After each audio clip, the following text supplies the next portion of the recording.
É difícil até falar, porque quando a gente fala aqui no Brasil de pobre, sabe, quem vive debaixo da ponte, quem mora na rua, quem mora num casebre, o nosso lixo, ele é rico. Se as pessoas saírem catando lixo, eles acham coisa para vender, para fazer dinheiro, eles acham, ele vai na porta de um sacolão, no Ceasa, eles acham comida, acham verduras, frutas que estão ali machucadas, mas que ainda dá para aproveitar. Se vive, o pobre vive bem no Brasil. Eu estou falando de pobreza absoluta. Eu estou falando que eu já vi pais e mães fazendo bolinho de barro, água e terra para dar para seus filhos comerem. Sabe por quê? Porque quando aquilo ali bate no estômago, dá uma falsa sensação de saciedade. O peso do barro no estômago tira a dor da fome. Fome dói. E eu vi pessoas, crianças e adultos, comendo terra para tentar afugentar a dor da fome. Não é fácil lidar com essa realidade, porque a gente vai para ali, não é só levar uma palavra, a gente tem que literalmente alimentar aquele povo para que eles tenham condição de ouvir a palavra. E a gente chegava em lugares, a gente tinha um desafio. Nós ficamos no norte do país, na capital da província, uma cidade que só tinha a capital, tá? A capital só tinha as ruas do centro da cidade asfaltadas. O resto da cidade era tudo terra mesmo. As casas, a maioria delas tinha pau a pique, telhado de palha. Aquilo que a gente vê em foto mesmo, coisas lá da África.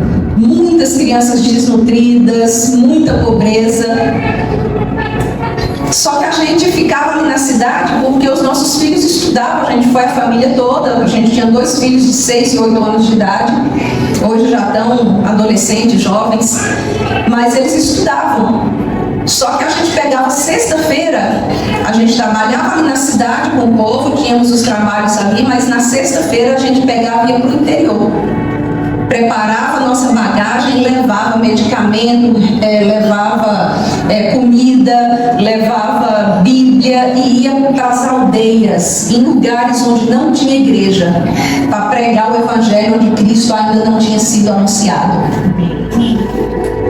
E pela graça de Deus, nós conseguimos em 4 anos, junto com obreiros nativos lá de Moçambique, abrir 39 novas igrejas, em lugares onde não havia presença nenhuma do Evangelho. Lugares onde eles sequer sabiam quem era Jesus. Sabe, começar do zero. E foi maravilhoso, mas o mais maravilhoso que eu percebi lá é que lá a gente dependia inteiramente de Deus. Sabe, a nossa vida confortável, aí vocês pensam assim, não, nós somos uma igreja simples, a gente não somos pessoas ricas, mas como eu falo para vocês, os pobres daqui são ricos em relação à pobreza absoluta que tem lá. Então, nós vivemos uma vida confortável. Sabe quando a gente acorda com dor de cabeça, aquela dor de cabeça, a gente vai na esquina, no mercado, em qualquer lugar e compra ali um dipirona, uma neosaldina e toma. Quando a gente está doente, a gente vai, tem muita gente falando, não tem plano de saúde, não tem, mas a nossa rede pública é uma das melhores do mundo. A gente reclama porque espera bastante quando precisa de algum serviço. Mas, gente, pasmem, na maioria dos países não existe SUS. Não existe. Quem não tiver dinheiro para ir no médico, não tem médico. E em Moçambique não tem nem rede pública e nem hospital a quilômetros de distância. Por exemplo, onde a gente morava, tinha um hospital central em Nampula. Saindo dali, a gente entrava 200, 300, 400, 500, 700 quilômetros sem nenhum hospital. Então imagine, uma pessoa ficava doente ali, o que era que eles faziam? Procuravam o curandeiro, o feiticeiro. Porque não tem acesso a medicamento, a hospital, não existe posto de saúde nas localidades. Então, quando a gente viajava para o interior, nós também estávamos nessa mesma condição. Se alguém ficasse doente ali, era a gente por conta da gente mesmo. Sabe o que acontece em lugares que não tem recurso? A gente ora. A gente ora porque não tem recurso, não tem o conforto, não tem a facilidade que a gente tem aqui. Só resta depender de Deus. Aí a gente depende. A gente aprende a depender. E sabe, gente, o que acontecia? A gente via milagres. A gente via curas instantâneas. A gente via as coisas acontecer. Por quê? Porque quando você vai para fora, você tem um poder sobrenatural que te reveste. Não. Isso pode acontecer aqui também. É porque nós aprendemos a depender. Lá não tinha o recurso. Então a gente só orava. Era isso que a gente fazia. Eu lembro de um senhor em uma aldeia, um pastor. Ele chamava Pedro. E ele tinha uma igreja de 80 membros. Isso para Moçambique é uma igreja grande, tá? Porque as igrejas lá têm média de 30 a 40 membros. 80 é uma igreja grande já. E a maioria não sabe ler. Mas eles tinham um pastor que lia e explicava a Bíblia para eles. Isso é maravilhoso. Só que esse senhor, ele teve um AVC. E o coágulo de sangue que estourou na cabeça dele foi perto da glândula da visão. Ele perdeu a visão. Ele ficou cego. E aí os médicos desenganaram ele e falaram: olha, infelizmente atingiu a visão. A gente não tem como reverter. O senhor vai ter que se acostumar agora, as pessoas vão ter que lhe guiar e tal, e você vai ter que se acostumar a viver assim.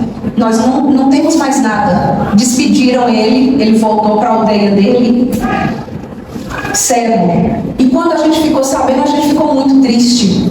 Porque num contexto como aquele, uma igreja de 80 pessoas perder um pastor que sabe ler a Bíblia, quem agora ia ensinar aquela igreja? Como essa igreja ia amadurecer, ia crescer, se a maioria não sabia nem ler? Eles ouviam. Então aquele pastor, era o guia, era o mestre, era o professor, era quem ensinava os jovens e adolescentes a ler.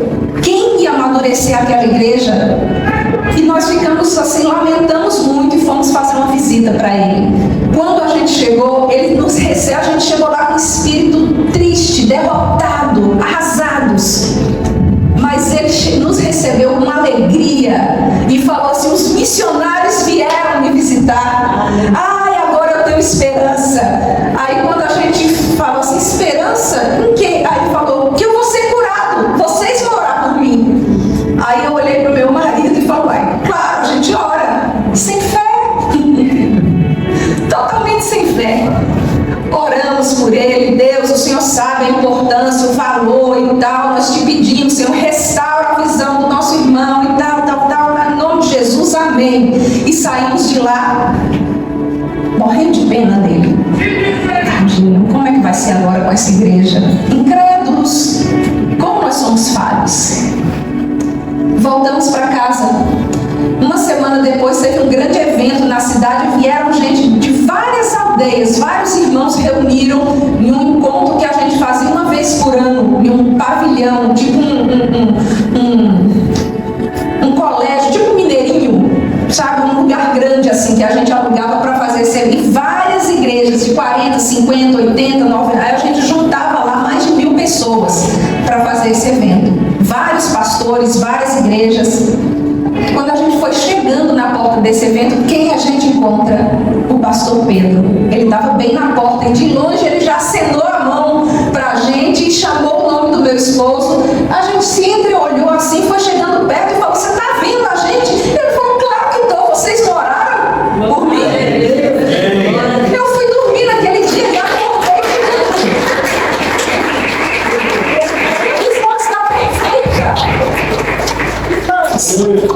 Sabe o que isso quer dizer? Que a gente precisa dar um passo de fé. A gente precisa fazer